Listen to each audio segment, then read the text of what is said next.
नमस्कार विद्यार्थी मित्रांनो, आजच्या या व्हिडिओमध्ये आपण करंट अफेअर्स वरील काही महत्त्वाचे प्रश्न बघणार आहोत. तर पहिला प्रश्न आहे, भारताचे 107वे राष्ट्रीय उद्यान म्हणून कोणते घोषित करण्यात आले आहे? भारताचे 107वे राष्ट्रीय उद्यान कोणते घोषित करण्यात आले आहे? तर त्याचे आन्सर आहे सिमलीपाल. सिमलीपाल हे भारताचे 107वे राष्ट्रीय उद्यान म्हणून घोषित करण्यात आले आहे. बघा, त्याबद्दल काही आपण महत्त्वाची माहिती जाणून घेऊया. ओडिसामध्ये असलेले सिमलीपाल अलीकडेच भारताचे 107वे राष्ट्रीय उद्यान घोषित करण्यात आले आहे. ते वाघ आणि हत्तीसाठी प्रसिद्ध आहे. यावरील आपण काही स्टॅटिस्टिक्स बघणार आहोत. भारतातील सर्वात मोठे राष्ट्रीय उद्यान कोणते आहे? तर भारतातील सर्वात मोठे राष्ट्रीय उद्यान हे हेमिस राष्ट्रीय उद्यान आहे, जे लडाख मध्ये स्थित आहे. आणि भारतातील सर्वात लहान राष्ट्रीय उद्यान कोणते आहे?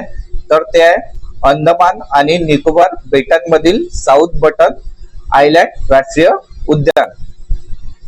आणि भारताचे पहिले राष्ट्रीय उद्यान कोणते आहे? जिम कॉर्बेट राष्ट्रीय उद्यान. हे कुठे आहे? उत्तराखंड राज्यामध्ये. नेक्स्ट क्वेश्चन आहे मित्रांनो, भारतातील पहिले फुलपाखरू अभयारण्य कोणत्या राज्यात उद्घाटन करण्यात आले? तर बघा, याचे आन्सर आहे केरळ राज्यात. भारतातील पहिले फुलपाखरू अभयारण्य केरळ राज्यात त्याचे उद्घाटन करण्यात आले आहे. याबद्दल आपण काही महत्त्वाची माहिती जाणून घेऊया. भारतातील पहिले फुलपाखरू अभयारण्य केरळ राज्यात उघडण्यात आले आहे. हे अभयारण्य कन्नूर जिल्ह्यातील अर्लम वन्यजीव अभयारण्यात आहे, जे आता अर्लम फुलपाखरू अभयारण्य म्हणून सुद्धा ओळखले जाते. क्वेश्चन नंबर 3 आहे, कोणते शहर अलीकडेच भारताची बिबट्याची राजधानी बनले आहे? तर बघा विद्यार्थ्यांना, याचे आन्सर आहे बेंगळूर. बेंगळूर हे शहर अलीकडेच भारताचे बिबट्याची राजधानी बनले आहे. क्वेश्चन नंबर 4 आहे, संयुक्त राष्ट्राच्या हवामान परिषदेसाठी COP30 दक्षिण आशिया राजदूत म्हणून कोणाची नियुक्ती करण्यात आली आहे? तर बघा, याचा आन्सर आहे अरुणाब घोष. संयुक्त राष्ट्राच्या हवामान परिषदेसाठी COP30 दक्षिण एशिया राजदूत म्हणून अरुणाब घोष यांची नियुक्ती करण्यात आली आहे. क्वेश्चन नंबर 5 आहे, 8वी हिंद महासागर परिषद 2025 कोणत्या देशात आयोजित करण्यात आली होती? तर बघा, याचा आन्सर आहे मस्कत, ओमान. 8वी हिंद महासागर परिषद 2025 मस्कट, ओमान या देशात आयोजित करण्यात आली होती. याबद्दल आपण काही महत्त्वाचे पॉइंट जाणून घेऊया. तर कधी झाली ही परिषद? तर 16 आणि 17 फेब्रुवारी 2025 ला. आणि ही कितवी आवृत्ती होती? तर ती होती 8वी आवृत्ती. आणि भारताच्या बाजूने भारताचे परराष्ट्र मंत्री डॉक्टर एस जयशंकर होते. आणि विषय काय होता? सागरी भागीदारीच्या नवीन क्षितिजांचा प्रवास. सागरी भागीदाराच्या नवीन क्षितिजांचा प्रवास. आणि सुरुवात कधीपासून झाली? 2016 पासून. लक्षात ठेवा. क्वेश्चन नंबर 6 आहे, भारतातील पहिले फ्रोजन प्राणी संग्रहालय कुठे स्थापन झाले आहे? तर बघा, भारतातील पहिले फ्रोजन प्राणी संग्रहालय हे पश्चिम बंगालच्या दार्जिलिंग येथे स्थापन झाले आहे. यावरील काही महत्त्वाचे पॉइंट जाणून घेऊया. भारतातील पहिले गोठवलेले म्हणजे फ्रोजन, ते मराठीमध्ये ट्रान्सलेट झालंय. तर बघा, भारतातील पहिले फ्रोजन प्राणी संग्रहालय पद्मजा नायडू हिमालयन प्राणी संग्रहालय दार्जिलिंग मध्ये स्थापन करण्यात आले आहे.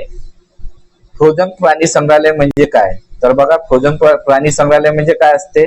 हे क्रायो बँक आहे, जे प्राण्यांच्या अनुवांशिक सामग्री जसे की DNA, शुक्राणू, अंडी आणि भ्रूण द्रव नायट्रोजन मध्ये -196 डिग्री सेल्सिअस तापमानात जतन करते. किती? -196 डिग्री सेल्सिअस तापमानात. लक्षात ठेवा. क्वेश्चन नंबर 7 आहे, भारतातील किती पाणथळ जागा अलीकडेच रामसर स्तरांच्या यादीत समाविष्ट करण्यात आल्या आहे, ज्यामुळे एकूण संख्या 91 झाली आहे? तर बघा याचा आन्सर आहे 2. भारतात 2 पाणथळ जागा अलीकडेच रामसर स्थळांच्या यादीत समाविष्ट करण्यात आली आहे, ज्यामुळे एकूण संख्या 91 झाली आहे. किती झाली? 91 रामसर स्थळे झाली आहे. बघा राजस्थानमधील खिचन आणि मेनार या पाणथळ जागा अलीकडे रामसर स्थळे म्हणून घोषित करण्यात आले आहेत. यामुळे भारतातील एकूण रामसर स्थळांची संख्या 91 झाली आहे. भारतातील एकूण रामसर स्थळांची संख्या किती झाली? 91 झाली आहे. लक्षात ठेवा, पर्यावरण संरक्षणासाठी हे एक महत्वाचे पाऊल आहे. रामसर करार कधी झाला होता? हा 1971 मध्ये इराण मधील रामसर शहरात स्वाक्षरी केलेला एक आंतरराष्ट्रीय करार आहे, ज्याचा उद्देश पाणथळ जागांचे संवर्धन आणि शाश्वत वापर करणे आहे.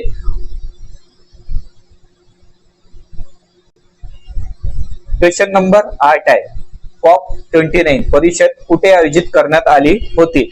तर बघा COP29 परिषद ही बाकू अझरबैजान, कुठे? बाकू अझरबैजान येथे आयोजित करण्यात आली होती. आगामी आवृत्ती COP30 ब्राझील मध्ये होणार आहे. COP30 कुठे होणार आहे? ब्राझील मध्ये. आणि याचे अध्यक्ष कोण राहणार आहे? मुख्तार बहादूर ओगलू बाबाएव, अझरबैजानचे पर्यावरण आणि नैसर्गिक संसाधन मंत्री. कोणी अध्यक्षता केली होती? मुख्तार बहादूर ओगलू बाबाएव, अझरबैजानचे पर्यावरण आणि नैसर्गिक संसाधन. क्वेश्चन नंबर 9 आहे, बॉन हवामान परिषद 2024 कुठे आयोजित केली जात आहे? तर बघा याचा आन्सर आहे जर्मनी. बॉन हवामान परिषद 2024 कुठे आयोजित केली गेली आहे? तर ते आहे जर्मनीमध्ये. क्वेश्चन नंबर 10 आहे, भारताची पहिली मानवयुक्त खोल समुद्र मोहीम समुद्रयान कोणत्या वर्षी सुरू होईल? तर बघा अतिशय महत्वाचा प्रश्न आहे. भारताची पहिली मानवयुक्त खोल समुद्र मोहीम समुद्रयान 2026 वर्षी सुरू होईल. काही महत्वाचे पॉइंट्स आहे, धातू, खनिजे आणि जैवविविधता यासारख्या खोल समुद्रातील संशोधनांचा अभ्यास करण्यासाठी भारतात आता देशातील पहिले मानवयुक्त खोल महासागर मोहीम समुद्रयान सुरू करण्यास सज्ज आहे. आणि केंद्रीय पृथ्वी विज्ञान मंत्री कोण आहे? किरण रिजिजू. क्वेश्चन नंबर 11 आहे, भारतातील पहिले माऊद गाव हत्ती पाळणाऱ्यांसाठी कोणत्या राज्यात बांधले आले? तर बघा भारतातील पहिले माऊद गाव हत्ती पाळणाऱ्यांसाठी तामिळनाडू या राज्यात बांधण्यात आले आहे. भारतातील पहिले माऊद गाव तामिळनाडू राज्यात बांधले गेले आहे. हे गाव मृदुमुलाई व्याघ्र प्रकल्पातील थेप्पाकाडू हत्ती छावणीत आहे. हे गाव हत्ती आणि त्यांच्या कुटुंबाची काळजी घेणाऱ्या माहुतांसाठी बांधले गेले आहे आणि त्यात 44 आधुनिक घरे आहेत. या घरांमध्ये पिण्याचे पाणी, शौचालय आणि मुलांसाठी खेळाचे मैदान यासारख्या सर्व सुविधा आहेत. क्वेश्चन नंबर 12 आहे, भारतातील पहिले कचऱ्यापासून वन्यजीव उद्यान कुठे बांधले जाईल? तर याचा आन्सर आहे नोएडा. भारतातील पहिले कचऱ्यापासून वन्यजीव उद्यान हे नोएडा येथे बांधले जाईल. नोएडा जंगल ट्रेल नावाचा भारतातील पहिला कचऱ्यापासून वन्यजीव उद्यान नोएडा मध्ये बांधला जाणार आहे.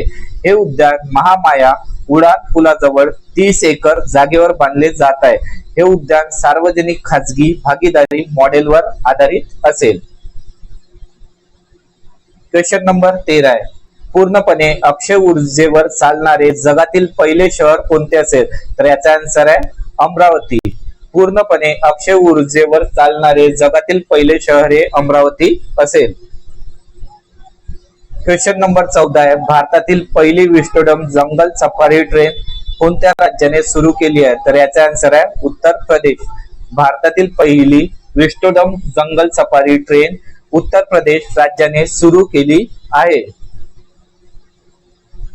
बघा, उत्तर प्रदेश राज्याने आपली पहिली जंगल सफारी ट्रेन सुरू केली आहे। या ट्रेन मध्ये विस्टोडम कोच आहे, जे प्रवाशांना पटर्निया घाट वन्यजीव अभयारण्य आणि दुधवा व्याघ्र प्रकल्पामधील जंगलाचे विहंगम दृश्य देतात।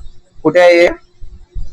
पटर्निया घाट वन्यजीव अभयारण्य आणि दुधवा व्याघ्र प्रकल्पामधील जंगलांचे विहंगम दृश्य देतात, लक्षात ठेवा। क्वेश्चन नंबर 15 आहे, भारतातील पहिली स्वदेशी स्वयंचलित जैव वैद्यकीय कचरा प्रक्रिया प्रकल्प सुजनम कोणी सुरू केला? तर बघा, याचा आन्सर आहे डॉक्टर जितेंद्र सिंह। हे कोण आहे? आपले डीओपीटी मिनिस्टर। कोण आहे हे? DOPT minister doctor Jitendra Singh. भारतातील पहिल्या स्वदेशी स्वयंचलित जैव वैद्यकीय कचरा प्रक्रिया प्रकल्प सुजनम डॉक्टर जितेंद्र सिंह यांनी सुरू केला आहे। क्वेश्चन नंबर 16 आहे, पहिला हरित अर्थसंकल्प कोणत्या राज्यात सादर करण्यात आला आहे? तर बघा, याचा आन्सर आहे राजस्थान। पहिला हरित अर्थसंकल्प राजस्थान राज्यात सादर करण्यात आला आहे। क्वेश्चन नंबर 17 आहे, पंतप्रधान मोदी यांनी भारतातील पहिल्या ग्रीन हायड्रोजन हबची पायाभरणी कुठे केली? तर याचा आन्सर आहे विशाखापट्टणम। पंतप्रधान नरेंद्र मोदी यांनी भारतातील पहिल्या ग्रीन हायड्रोजन हबची पायाभरणी विशाखापट्टणम येथे केली। क्वेश्चन नंबर 18 आहे, भारतातील पहिल्या हायड्रोजनवर चालणाऱ्या बसेस कोणत्या शहरात सुरू करण्यात आल्या आहे? तर याचा आन्सर आहे लेह। भारतातील पहिल्या हायड्रोजनवर चालणाऱ्या बसेस लेह शहरात सुरू करण्यात आलेल्या आहेत। क्वेश्चन नंबर 19 आहे, नुकत्याच प्रसिद्ध झालेल्या जागतिक हवा गुणवत्ता अहवाल 2024 मध्ये जगातील 138 देशांमध्ये भारताचे स्थान काय आहे? तर याचा आन्सर आहे 5वे। नुकत्याच प्रसिद्ध झालेल्या जागतिक हवा गुणवत्ता अहवाल 2024 मध्ये जगातील 138 देशांमध्ये भारताचे स्थान 5वे आहे। क्वेश्चन नंबर 20 आहे, जगातील सर्वात प्रदूषित शहर कोणते शहर घोषित करण्यात आले आहे? तर बघा, 2025 मधील जगातील सर्वात प्रदूषित शहर हे ऑप्शन मध्ये नाही दिले, तर याचा आन्सर आहे बर्मिंगहॅम। बर्मिंगहॅम हा ऑप्शन चुकीचे आहे। तर 2025 मधील जगातील सर्वात प्रदूषित शहर हे बर्मिंगहॅम घोषित करण्यात आले आहे। क्वेश्चन नंबर 26 आहे, बघा 21 ते 25 क्वेश्चन आलेले नाहीये, ते नेक्स्ट व्हिडिओ मध्ये घेणार, ठीक आहे। भारतात सापडलेला मानवी आपत्तीशी संबंधित सर्वात जुना शिलालेख कोणता आहे? तर बघा, तर याचा आन्सर आहे गुट्टाला शिलालेख। भारतात सापडलेला मानवी आपत्तीशी संबंधित सर्वात जुना शिलालेख हा गुट्टाला शिलालेख आहे। क्वेश्चन नंबर 27 आहे, कोणत्या राज्यात युतालिया मॅलाकॉना नावाची फुलपाखरांची नवीन प्रजाती आढळली आहे?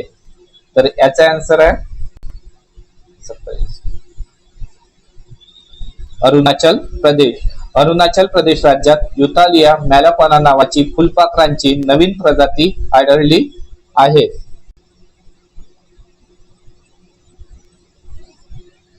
अलीकडे शास्त्रज्ञांनी अरुणाचल प्रदेशात युतालिया मलक्कुना ही प्रजाती शोधून काढली आहे। ती जैवविविधतेचे एक अद्भुत उदाहरण आहे।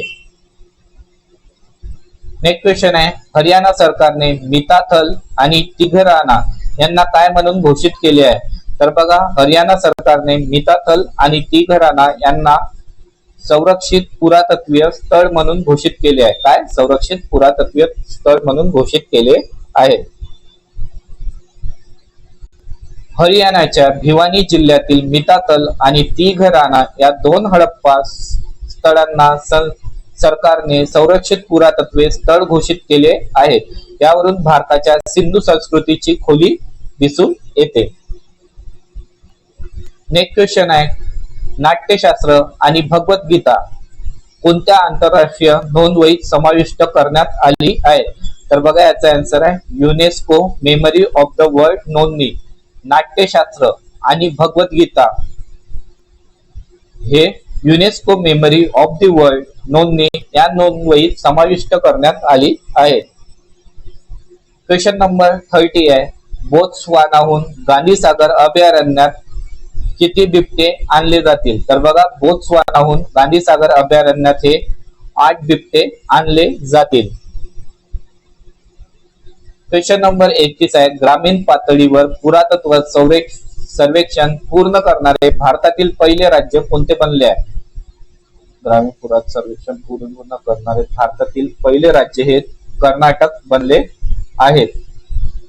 ग्रामीण पातळीवर पुरातत्व सर्वेक्षण पूर्ण करणारे भारतातील पहिले राज्य हे कर्नाटक बनले आहे. कर्नाटक हे ग्रामीण पातळीवर पुरातत्व सर्वेक्षण पूर्ण करणारे भारतातील पहिले राज्य बनले आहे. यामुळे ऐतिहासिक वारशाचे चांगले जतन होण्यास मदत होईल. क्वेश्चन नंबर 32 आहे, केंद्र सरकारने 2030 पर्यंत किती जीआय टॅग मिळवण्याचे लक्ष ठेवले आहे? तर बघा याचा आन्सर आहे 10,000. केंद्र सरकारने 2030 पर्यंत 10,000 जीआय टॅग मिळवण्याचे लक्ष ठेवले आहे. सरकारने 2030 पर्यंत 10,000 जीआय टॅग नोंदणी करण्याचे लक्ष ठेवले आहे. प्रादेशिक उत्पादनांना आंतरराष्ट्रीय मान्यता देणे आणि स्थानिक अर्थव्यवस्थेला चालना देणे हे त्याचे उद्दिष्ट आहे. जीआय टॅग म्हणजे काय असते? तर जीआय टॅग म्हणजे जिओग्राफिकल इंडिकेशन, भौगोलिक संकेत, म्हणजे विशिष्ट भौगोलिक स्थान किंवा मूळशी संबंधित उत्पादनावर वापरले जाणारे नाव किंवा चिन्ह. भारतात 2004-5 मध्ये दार्जिलिंग चहाला पहिला जीआय टॅग देण्यात आला. बघा अतिशय महत्वाचा आहे, पहिला जीआय टॅग कधी देण्यात आला? 2004 आणि 5 मध्ये. आणि कशाला?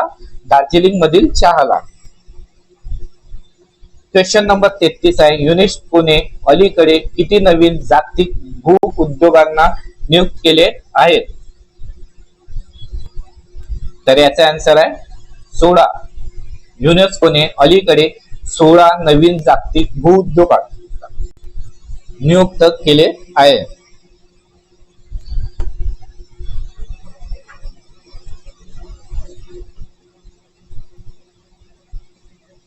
हिंदीमध्ये आलाय ना, वाचून घ्या. बरं. क्वेश्चन नंबर 34 आहे, भारतातील 58वा व्याघ्र प्रकल्प कोणता बनला आहे?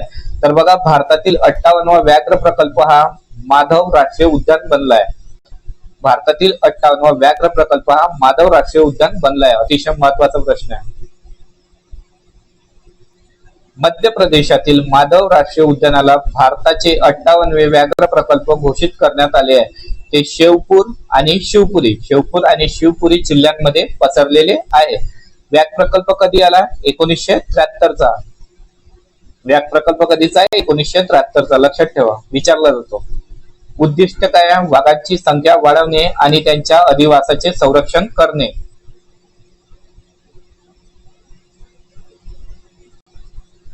सर्वात जुने जुरासिक पक्षी जीवाश्म अलीकडे कोणत्या देशात सापडले आहेत? तर बघा याचा आन्सर आहे चीन. सर्वात जुने जुरासिक पक्षी जीवाश्म अलीकडे चीन देशात सापडले आहेत. चीन मधील शास्त्रज्ञांनी जुरासिक काळातील सर्वात जुने पक्षी जीवाश्म शोधले आहे, ज्यामुळे पक्ष्यांच्या उत्क्रांतीबद्दल समजून घेण्यास मदत होईल. हे जीवाश्म सुमारे 1.48 कोटी वर्ष जुने असल्याचे मानले जाते. बघा विद्यार्थ्यांनो, आजचे प्रश्न इथेच संपले आहेत. जर तुम्हाला व्हिडिओ आवडला असेल तर व्हिडिओला लाईक करा आणि चॅनलवर नवीन असाल तर चॅनलला सबस्क्राईब करा. तसेच आपला टेलिग्राम आणि व्हॉट्सअप ग्रुप सुद्धा जॉईन करून घ्या. तेथे सर्व महत्त्वाचे अपडेट्स वेळोवेळी तुम्हाला मिळत राहतील. व्हिडिओ बघितल्याबद्दल तुम्हा सर्वांचे मनापासून धन्यवाद.